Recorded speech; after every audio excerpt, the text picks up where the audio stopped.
Robert, welcome to the show. Thanks for joining us. Why don't you give us just a brief intro and tell the audience who you are?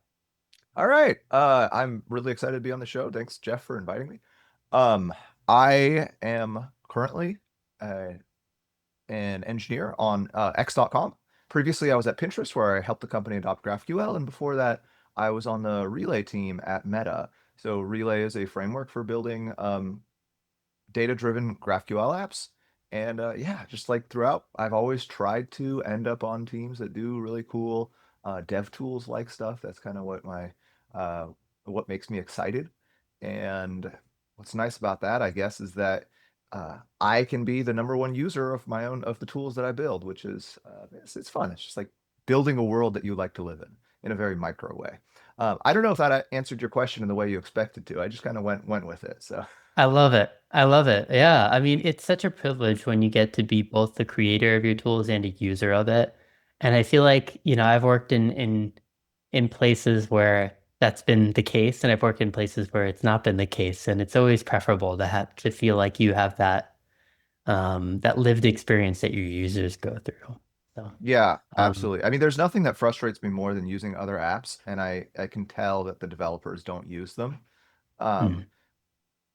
or don't use them on flights or on limited Wi-Fi or something like that. It's just like, oh, I know what's wrong here, and I know exactly what would fix it, and yet it's not getting fixed. So what can I do besides tweet angrily at companies?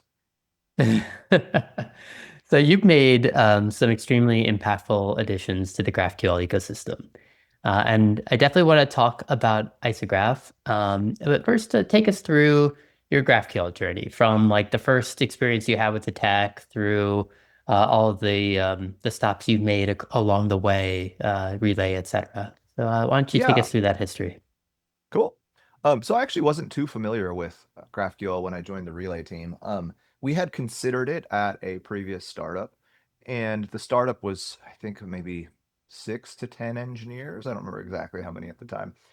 So probably not a great use case for GraphQL. GraphQL really works well when you are at a larger organization and people need to be able to not reason about, people are unable to reason about the entire app at once. Um, so we had considered it. We had considered adopting Apollo, but then we ended up not doing that.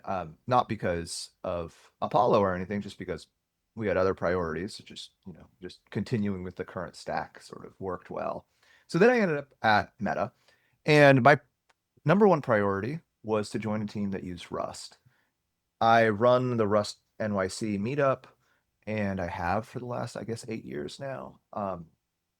And it would have been really cool to end up on a team that ended up using Rust.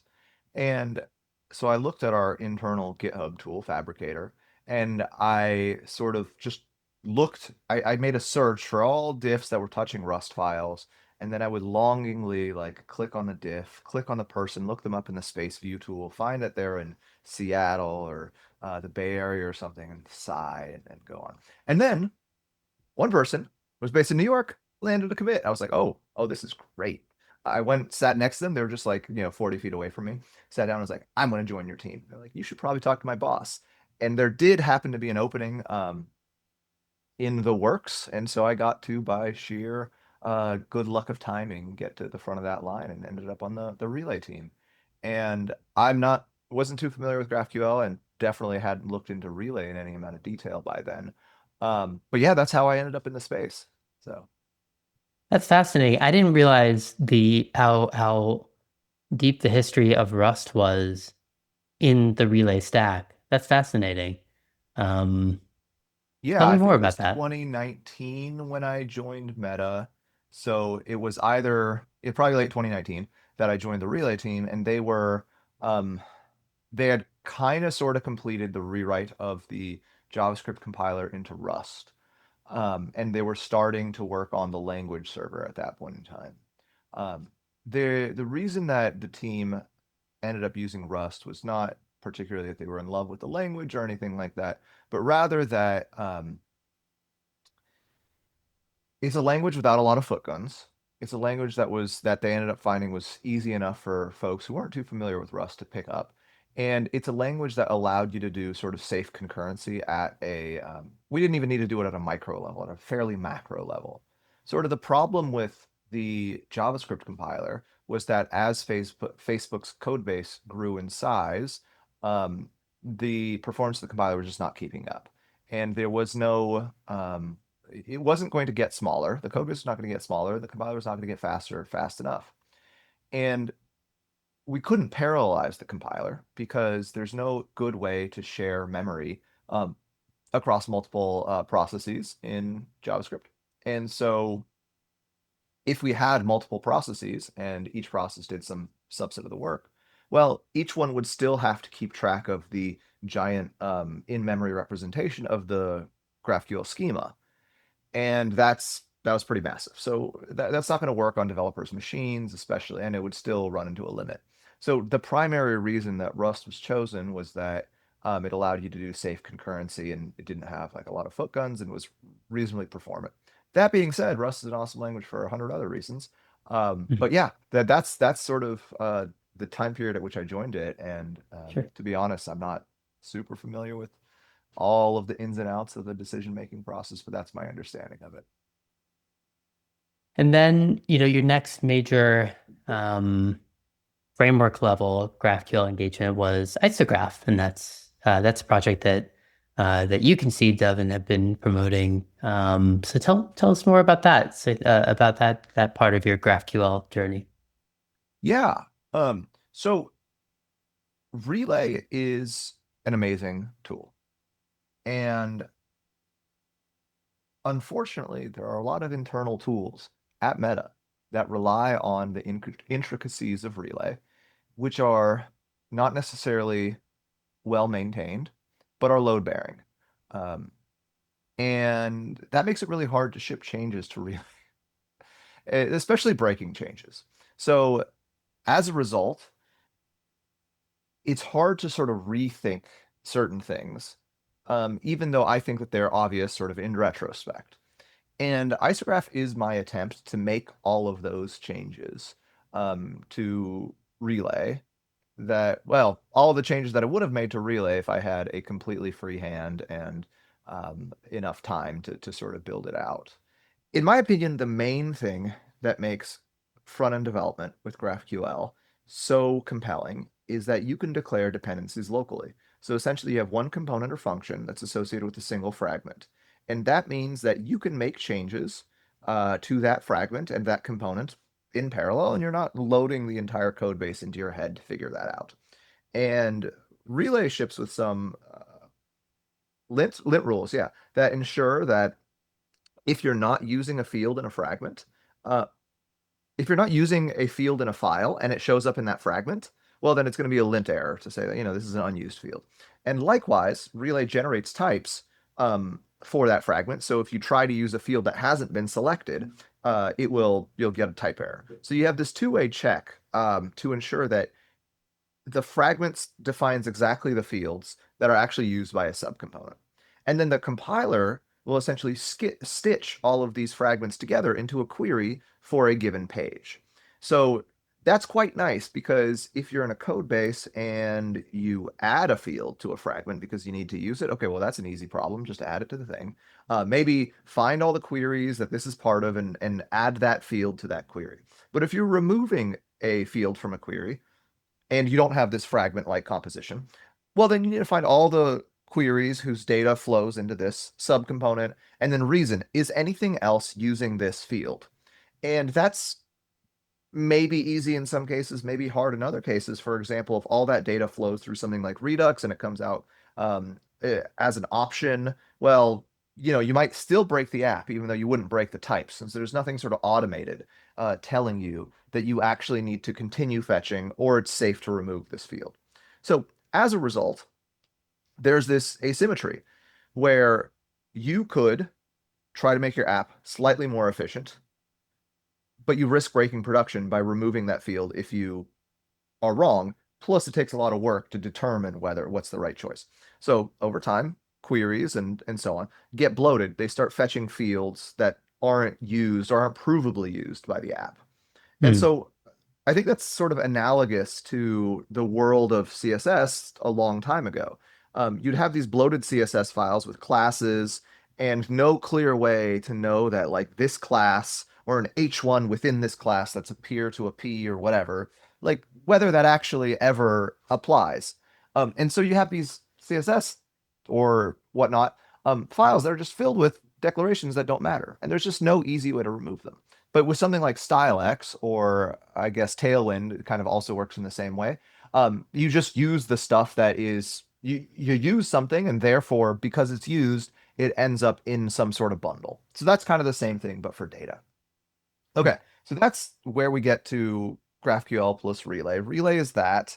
Essentially, it's an embodiment of the pattern that a single component has a single fragment, and then it does a lot of other stuff, such as allow subcomponents, well, track which dependencies were read out with each fragment, which pieces of data were read out by each fragment, and then when new data is written into the store, um, only the subcomponents that actually ended up reading that data will get re-rendered. And it does a lot of other stuff like that, but that's sort of the gist of what Relay does. Okay, so one thing that's true is that a fragment is read by a single function. And that's not encoded anywhere statically. That's not known by the compiler. It's sort of a coincidence. And you and I know that, but nothing else does. And so that means that we're leaving a lot of sort of developer experience on the table. So for example, if you have, let's say, a blog component with a blog title subcomponent, well, okay, what are you doing? You're spreading the blog title fragment. You're passing it down to the subcomponent. In the subcomponent, you're declaring its dependencies, you're giving it a name, and you're reading it.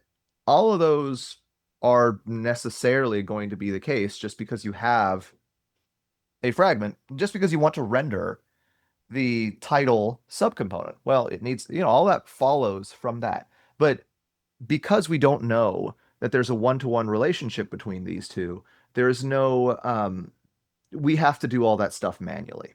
Okay. Right.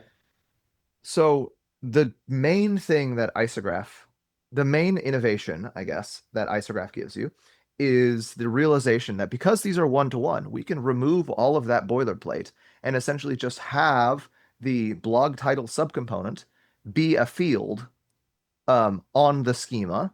And this field doesn't exist in the sense that it doesn't get sent to the backend. The backend doesn't have to know what a blog title is. It lives purely on the front end. But essentially, it is a virtual field.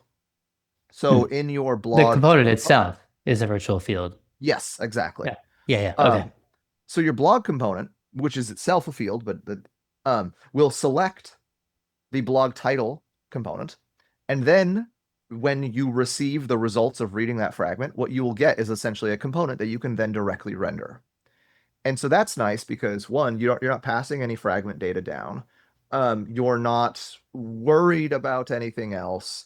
And the blog title subcomponent, it closes over its identity, so you don't need to pass any data down, and so on and so forth. But it still compiles into the same query that's like, okay, well, for the blog, we select the title and the content and so on and so forth.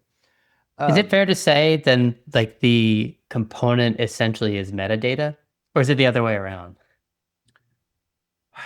um, let's see. So instead of thinking of components, let's think of functions. Okay. Just components are one type of function, right? Sure. Um, and then there's like a little bit of wrapping or something that happens because it's React, and React is a special. So if you have some function, which is like, let's say the full name function, which takes the first name and last name, now you can define a full name field that will still compile to in the query first name and last name, but will, whenever you use it, you just get a string that happens to be the concatenation of the first and last name. So I don't know if that answered your question. So Keep going. Keep yeah. going. Um, yeah, okay, so that's basically the idea behind Isograph. You define roots, and then you sort of define this entire tree of sort of functions that all ultimately reference things that will end up in queries that are sent to the server. And then from the perspective of your app, you have all of these other ones, which are just themselves functions that then you know, close over, let's say, the first and last name and give you the full name. Sure. Um, yeah. So And that's the there's gist. so That's many where good Isograph reasons. is right now. Yeah. There's so many good reasons, I think, to have a robust observability practice for a GraphQL app. But it sounds like this is one category where it's like, hey, if I'm monitoring usage of a field and trying to kind of take an end run guess around what's being used, what's safe to delete, and everything like that, this is more of just a statically kind of guaranteed contract in some ways. That Yeah. like you might find a coarse-grained way of doing this, perhaps in an observability suite or whatever. But again, you're never going to be sure, and it's not a build time. Certainly, it's kind of an ex post facto thing. And this is saying no. This is the only complete abstraction that's going to give you that entire kind of complete view of all of the states that your application could be in and all the field usages and stuff. Am I kind of capturing that correctly? Yeah, I think from an observability perspective, there's actually a really interesting thing, which is that um, if something breaks, well, we've lost a lot of information about what component actually uses this field. So let's Hmm. say we're starting to get empty strings for name or something like that, and stuff breaks. Well, because we've compiled that into a single query, we don't know what components, where that flows, unless we do some extra work. But with Isograph, you have that information. So you know that like, oh, this is likely to break components X, Y, and Z. Um, and there's also sort of a future version of Isograph, which is what I'm working towards, where essentially these subcomponent or like these fields, right? Like let's say the full name field, from the Hmm. perspective of the user detail component, we don't really care where that full name field was calculated. It could have been calculated on the front end, in which case we would have sent first and last name. But if that happens to be a server field, well, then we would also just not care. We would just get a string from the backend that is the concatenation of those two. And maybe it'll have some different behavior in the sense that like there's caveats. Obviously, if the first name changes or something like that, you do actually want to calculate on the front end. But it's a choice you have. And from the perspective of the user detail page or user detail component, well, you don't really care and you just want to receive a string. Um, so I think that that's actually, there's an interesting observability thing here, which is that you want to define your app as if it's a bunch of functions. And then some of those functions should transparently execute on the server. So if you Hmm. have, you might imagine that your GraphQL schema really is just the tables in your SQL schema plus some additional derived fields. But those additional derived fields, well, they depend on the SQL schema. And so, like, you could sort of unpack everything and say, in order to calculate this page, in order to render this page, I need to select this user with this ID and these things on this thing and join and whatever. Um, Sure. so in that world, in the GraphQL version of that world, you don't want to fetch everything and download it to the front end. That would be a lot of wasted bandwidth. And you have this problem essentially where one, you don't want to do that for security reasons. You don't want to do that because a lot of things take a giant input and result in a small output. Imagine Google search was download the entire web and then do that locally. Like, yeah, it's not going to work. Um, but as a result of defining that on the server as a resolver, you lose the information of what flows into that. So you don't have some sort of static guarantee that when you look at this user's page, maybe every single piece of data has been authenticated, or you're not getting another user's data, or you're not fetching anything from some other table. I'm sort of trying to imagine a banking app, but I'm not really sure what exactly a good example would be. Um, or let's I say follow. like, yeah, you just have things that you're not supposed to be able to access, and you don't have a way to know that that's actually true because you are using these derived fields, and what information flows into those derived fields is chopped off because you have this arbitrary function, and we don't necessarily have a good way of tracing what information flowed into that. Sure. Okay, so the observability story that I want to get to with Isograph, which is a very roundabout way of answering your question from, I think at this point in time, 15 minutes ago, is that everything should be these functions from some sort of data to some sort of output, and then everything sort of composes like that. So you might imagine that you have the, let's say the user detail page. Well, it fetches this, which fetches that, and blah, blah, blah. Eventually it bottoms out at some sort of SQL tables. And then you just sort of like arbitrarily say like this thing executes on the server, this thing executes on the client, whatever. Like that's sort of, that depends on what's best for the page. But you still don't give up the ability to say, for a given page, for a given query, we can see exactly the SQL statement that would have been made or exactly what information flowed into it. And therefore, you can maybe write some sort of, I don't know, linter or what have you to say that Hmm. on this page, we're not fetching any data from some verboten endpoint or what have you. Um, Sure. that's the idea. That clarity, that sort of like bird's eye view, but down to extreme detail of what your app is doing, I think is a powerful vision. And Exactly. one of the things that's really compelling about that is, I think there are two axes on which GraphQL turns, right? And a lot of people experience GraphQL, as you point out, through tools, like Relay, like Isograph, like Apollo. And I'm curious though, because there's another axis altogether that hopefully the tools do a pretty good job of encapsulating and presenting, which is the language itself. GraphQL, the schema language, the query language. And I'm curious what you think the GraphQL ecosystem is missing right now. Is there like one key missing detail that you feel should be put to the front of the line? Yeah, I think there's two. I have two spicy takes on that one. The Ooh, all right, first, give them both. yeah, the first is that there should be a distinction between um, the server definition language and the front end language. And in particular, when you're writing Isograph, you're not really writing GraphQL. The frag like you write stuff that looks like a fragment in the sense that yours user open curly name close curly. Okay, that like resembles GraphQL, but it's not GraphQL.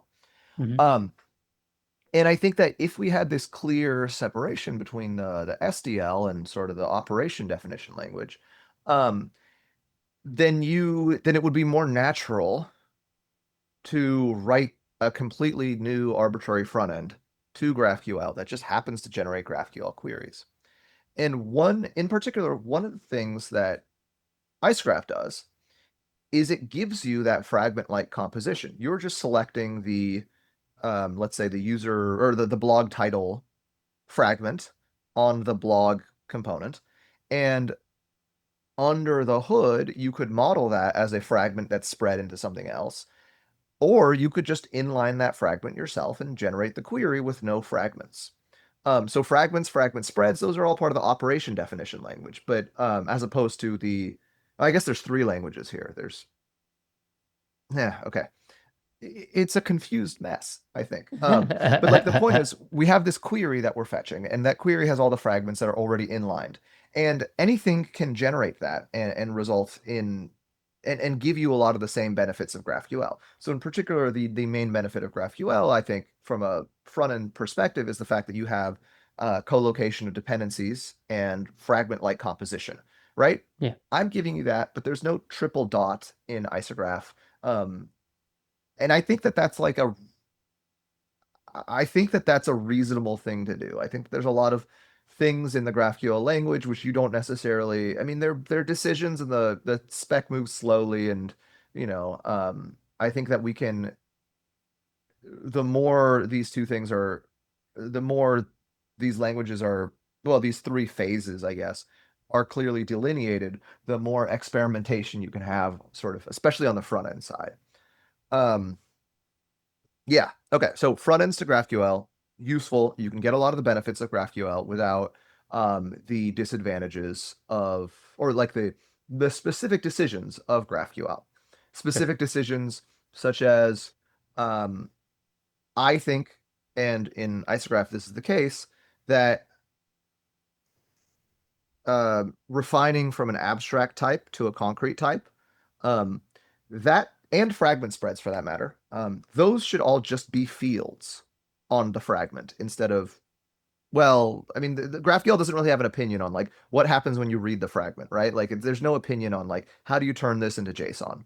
Yeah, So it's that's just strictly, yeah, yeah, it's to transport. You do what you want with it after. exactly. Yeah. And that's like kind of sort of part of the GraphQL spec. I mean, not part of the spec, part of sort of GraphQL the project, but not really part of the spec. Um, I think that a big change that should be made is all fragments, including refinements from concrete or from abstract to concrete types, should be fields on that read out version. Mm, Um, and that is obviously the thing that Isograph does. Okay. The other thing that I think is okay, so the actual so none of what I just described is really a change to the GraphQL spec that I would push for. It's more of GraphQL is a compilation target and we can do whatever we want, and as long as we can do whatever we want, we can make some different decisions. A thing that I would actually a change that I would make to the spec is that I think fragments should be first class, something like that, in mm, um at least in something like graphical. In particular, if you are in a big company's code base, well, there's probably like 4, 10, whatever user avatar components. There's not a good amount of discovery for this, and like there's just a lot of redundancy. And the reason for that redundancy is that when you're surfacing fields, well, we tend to surface fields in graphical, but we don't surface fragments. And a fragment is what mm. uh, encodes the fact that, hey, somebody has written this user detail or I mean, user avatar subcomponent, right? Huh. Um, Like a that new should be introspection exposed. target, like an introspection that reveals patterns Hmm. uh or Yeah, fragments, I guess. So I guess it would be fragments, right? Yeah. yeah, yeah. Um, Although I And suppose mutations too. Well, maybe not. I don't know. I'm thinking about this as you're saying it. I think I find that interesting. I haven't heard that before, and I think that that's compelling because there's a lot of companies that want to maintain that kind of catalog. I mean, they're doing SDUI, for example, or they're making entire frameworks around this sort of thing, and that would be really interesting to poke at a little bit. Hmm. yeah, so these are sort of two sides of the same coin. Like on the one hand, I think fragments are fields. Fields are exposed in graphical, and fragments should be exposed in graphical as sort of a consequence of that.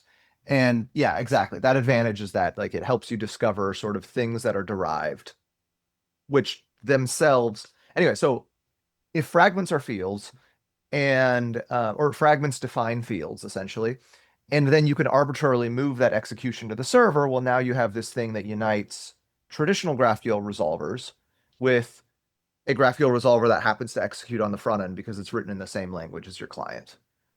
Um, yeah, I think of all of these as essentially different aspects of the same thing, which is a function from some data to some sort of thing, and where it executes. Um, well, it's a unit that exists that should be thought of as an introspectable unit, and where it executes is something that is I mean it can execute sometimes on the client, sometimes on the server. So Very or cool. even client and server doesn't really do it justice. I think you can imagine Sure. that's like the easy way to talk about it, but like in some like universe where you have many different companies, like you have your client and then you have your own server, and that server talks to other microservices that are owned by other teams. So you can kind of imagine that like it's not just client and server, it's like multiple levels of Yeah, node to multiple node, levels of maybe. yeah, something like that. So Yeah, something. And I could see that catalog being a useful hint to an agent too. mhm. Especially when they're guessing. Like one of the things um, that agents can struggle with, especially with a large schema, and Thor Curitius did an interesting study on this in fine tuning in his work in fine tuning a very small locally run model where one of the things that agents really struggle with, particularly the low parameter ones, is the notion of distinguishing between field names that exist on multiple types. So think like assignee or like name or things like that. finding the right plausible path. And it feels like a composed catalog of fragments may help narrow down a search. Because now instead of searching an entire schema, maybe you're searching a catalog of fragments first. But anyway, that's an interesting one. Well, hey, any projects that you're particularly looking forward to in the days and weeks and months ahead? Well, I am rewriting Isograph. So maybe Yeah, all there's, right. yeah. I mean, obviously, it's a side project. You know, you got to rewrite it every single time you have it. I mean, it's a process of discovery, right? Sure. So I learned a lot from working on Relay, and that informed Isograph version one. And then I learned a lot, both about the technical thing and also about, well, I mean, just broadly learned a lot from working on Isograph version one. And I think that there's a version two, which is more flexible and more in line with what we just described with respect to stuff executing on the server and stuff executing on the client. And there's two reasons to do this. One is to get Isograph v2 out, right? For the object reason. And secondly is because now we have agents to do everything, and I sort of feel behooved, feel compelled to get good at working with agents and really try to 100x my output or something like that. And Nice. I think I'm still somewhat bottlenecked by the ability to articulate exactly what needs to happen in a way that is precise enough for the agent without, so it's hard to actually reach the theoretical limit of how fast I could move if there was some sort of AGI I that hear could read that. my brain. But yeah, but that's one of the things I'm really excited about is I want to essentially make Isograph have the following things. One is that you're not writing GraphQL, but GraphQL is being generated, and that's an implementation detail. And Hmm. if you imagine GraphQL, especially with persisted documents, trusted documents, what are you actually sending over the wire? You're sending an ID and variables, right? That ID doesn't need to correspond to a GraphQL query on the other side. It could just as easily be a SQL query and some sort of function that transforms it or whatever, or some gRPC stuff or some arbitrary code. Um, so I want to, we tried to make Isograph sort of agnostic about the kind of query that is being generated in sort of version one. And I think that version two will have that baked in from day one. And that will be awesome because we'll just be able to generate arbitrary other stuff from day one. I think that it is hard to. I should not have made the well. It's sometimes hard to convince people to adopt GraphQL, especially if they're individual users. And for an individual user, the case to use GraphQL is not as strong because it's really about being able to modify some subcomponent without understanding the whole system. But if you built the whole system, well, it's maybe not as compelling as if you have like 10, 15 other people working on the same code base at the same time. Um, Yeah. so it will be nice to be able to give you the benefits, but not force you into having a GraphQL server on the back end. Um, Secondly, the fact that if stuff can execute on the swell, there's no reason that Icegraph needs to be just JavaScript. You can imagine the exact same thing happening in iOS or Android. And lastly, it's somewhat slightly connected to React. Hmm. And that connection is pretty superficial, but I want to be a little bit more explicit and make it more how can I put it? Make it work with solid without Sure. having like this awkward hack of like it understands both frameworks or something like that. Mm-hmm. Um, yeah, so Cool. that's one thing Lot that to I'm look working forward on. to. Yeah. Anything you want to plug before we say not goodbye, but see you later? Um, I should have. I saw this question in the list. I should have an answer. What have I seen recently that I think is really cool? Um, Now everything I've seen that somebody has told me about, they'll be mad. Um, uh, you know what? I'll plug another thing of mine because it's top of mind and Yep. I've been Yeah. heads down in this. Um, one of the things I've been working on is um, a way to remap my keys. And essentially, I'm using a lot of the lessons from that in and incorporating them into Isograph. And so the way I think about remapping keys is that I have a lot of specific things that I want to do, and the things that are possible are only what's exposed by the key remapping tool. So, for example, Mm. it exposes like the current foregrounded app, but it doesn't expose what tab are you on. So, if you wanted to, for example, have custom key bindings for a specific tab, you would have to sort of use a side channel or sort of hack it in somehow. And I think that all of this I just want to build my own program that does that. So there's like I've built this thing where there's an underlying framework that sort of takes events and emits effects. It's kind of a standard Elm-like architecture.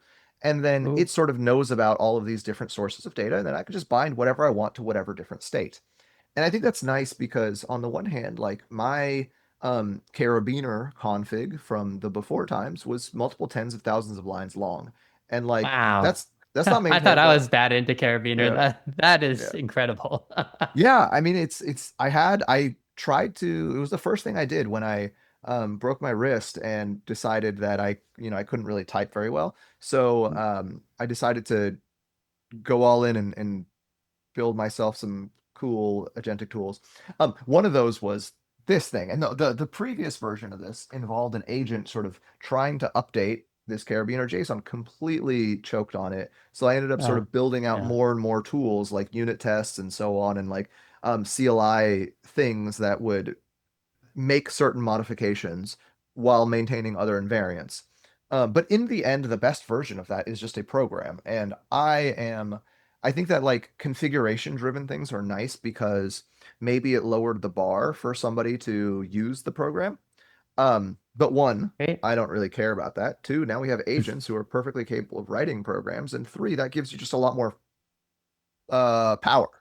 So it's essentially a framework for sort of layer, like defining different key bindings and different layers and different states and so on and so forth. So Incredible. Well, we'll put the link in the video description and comments so folks can check it out. Um, Robert, thanks for joining us for part one. For folks who are joining in and are like, "Where's part two?" Don't worry, it's coming in a couple of days if you're viewing this the week we recorded. Um, Thanks so much. It was awesome chatting about this stuff, and I can't wait to dig into the other topics we have ahead of us. So, stay yeah, tuned, this was a lot everybody. of fun. Thanks for inviting me. So, and see you all soon. Yeah.